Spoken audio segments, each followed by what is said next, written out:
The ancient Mediterranean was the cradle of naval strategy, where civilizations like the Phoenicians, Greeks, and Romans first harnessed sea power for trade and warfare. The Phoenicians, master navigators, established trade networks spanning from Lebanon to Spain. Greek triremes, with their bronze rams, dominated battles like Salamis, 480 BCE, where Themistocles outmaneuvered the Persian fleet.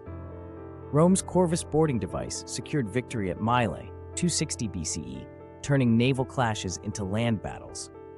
By controlling sea lanes, these empires shaped economies and geopolitics, proving that naval dominance was key to regional supremacy. Medieval naval power fragmented after Rome's fall, but new forces emerged. Viking longships, swift and shallow-drafted, raided coasts from England to Sicily, while Byzantine dromons defended Constantinople with Greek fire, a terrifying incendiary weapon.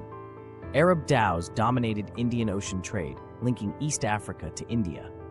The 1081 Battle of Dyrrhachium saw Venice's rise as a maritime republic, leveraging naval prowess for commerce. These medieval powers proved that control of waterways could sustain empires, whether through plunder, defense, or trade, setting the stage for global exploration. The 15th century marked a pivot from regional to global sea power. Portugal's caravels, armed with cannons, pioneered routes around Africa, while Spain's galleons hauled New World silver.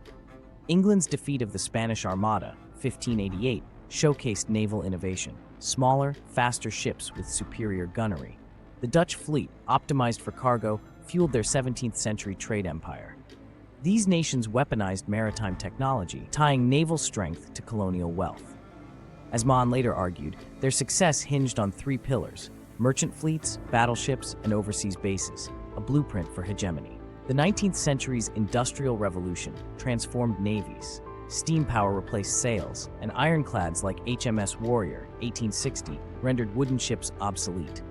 Alfred Thayer Mahon's The Influence of Sea Power Upon History, 1890, argued that battleships secured markets, a theory embraced by the US and Germany, sparking a naval arms race.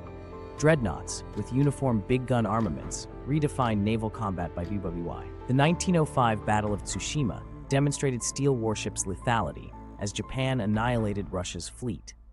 Industrial-era navies became instruments of imperial policy, projecting power globally.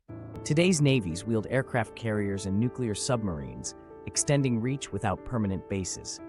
The U.S. Nimitz-class carriers project air power globally, while stealth submarines patrol undetected. China's island building in the South China Sea echoes Mahon's basing strategy, and digital warfare integrates satellites with missile systems. Maritime law, shaped by dominant navies, governs trade routes and resource extraction. From ancient triremes to AI-guided fleets, sea power remains the ultimate geopolitical lever, proving Mahon's axiom: whoever controls the oceans controls destiny.